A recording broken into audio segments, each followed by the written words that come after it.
My fellow bassists, I hope you're having a great day. It seems like a lot of you want to know how to record bass yourself, and as someone who records all of my own music from scratch, I can tell you exactly how to do it. Everything I'm about to tell you is applicable to guitar as well, so if you're a short scale piccolo bassist, you've come to the right place. At each step, I'm going to give you options that will fit any budget, so no matter what your situation, watch this video until the end and you'll be recording amazing music in no time. Step 1. You need a bass and a laptop or computer. Since you're watching a video about recording bass, I'm going to assume that you have these things, but if not, go out and buy them right now. Step 2, you need audio software, also known as a DAW or digital audio workstation.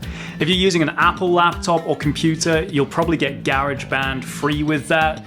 And this is a really great software for people who are new to recording because it's really intuitive and easy to use, and it does basically everything you need if you're just recording one instrument. If you're tech savvy or you already have some experience with GarageBand, you can buy Logic Pro for $200, but I'd only recommend doing this if you've already played around with GarageBand first because it's very complicated if you're new to it. Some other great audio software that works on other operating systems are Pro Tools, Ableton, and FL Studio. Step 3, buy an audio interface. An audio interface is a device that allows you to connect instruments and microphones to your computer.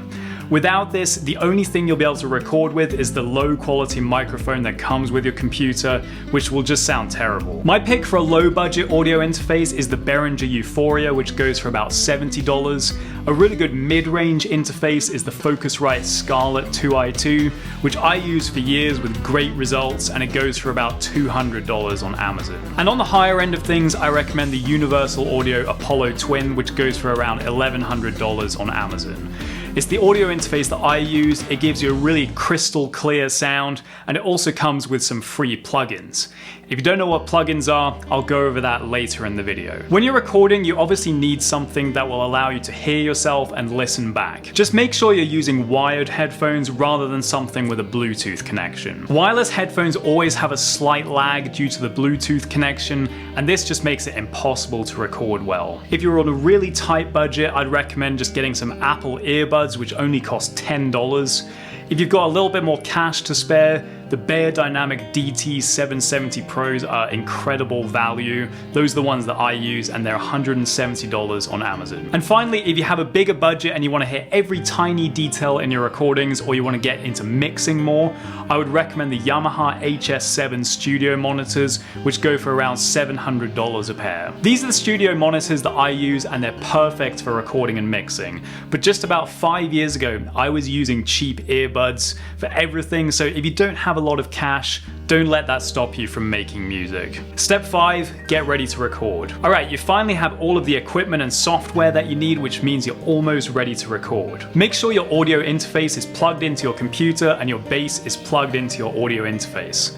Depending on what audio interface you got, you may need to install software that will allow your computer to use the interface. But before you press that magic red button, there's a few things that you have to do every time before you record. Make sure you're in tune, make sure your tone and volume knobs are where you want them to be, and make sure that the audio isn't clipping. Clipping is where the audio level going into the interface is too high, causing it to become overloaded and giving you a distorted sound. And no, it's not a cool metal distortion, it's a nasty sound that all audio engineers avoid at all costs. If you record audio that's clipping, it's really difficult to fix it afterwards through editing, so the best thing to do is to do a quick sound check before you record and see where the levels are. You want them to be pretty high, but never going into the red zone, because that's when it's clipping. Step 6, press record and go. Now you're finally ready to record, and I'm just going to warn you, the first time you record, it feels very different to when you're practicing.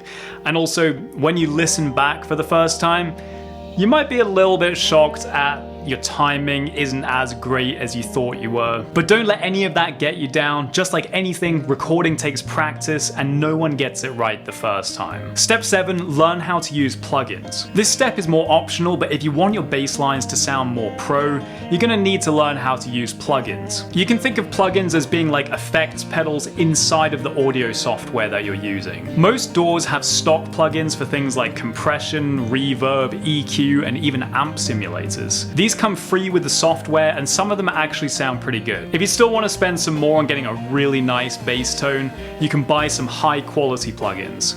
Some of the ones that I use all the time are the Dark Glass Ultra plugin, the Arts Acoustic Reverb, and the Universal Audio Pultec EQP-1A, which is a really nice EQ. The world of plugins is extremely large and complicated with many divisive opinions, so if you just want to get started recording bass, I'd recommend that you just find a good compressor, EQ, and amp simulator, and you'll be good to go. And that's it. That's all you really need to know to get started with recording bass or guitar. So just to recap, the 7 steps to recording at home are: buy an instrument and laptop, buy audio software if it didn't come free with your computer, buy an audio interface, buy headphones or speakers, check your tuning, tone, and clipping, press record and play, and find some plugins that you like. And based on everything that I recommended in this video, here are the amounts that you'll be paying depending on what budget you have and assuming that you already have a laptop and an instrument. The lowest amount you'll likely be paying is $80, and if your laptop didn't come with free audio software,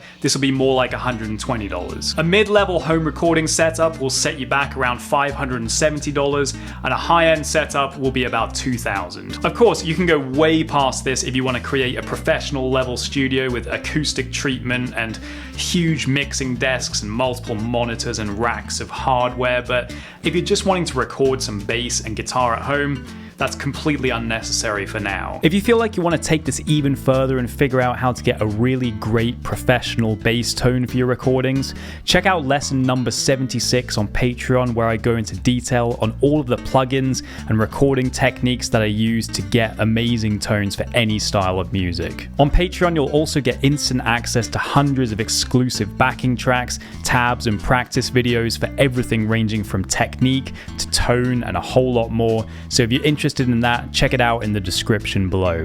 I hope this clarified exactly how you can record great bass tracks at home. As always, let me know in the comments if you have any questions or feedback. Thanks so much for coming here and learning with me, and I'll see you in the next lesson.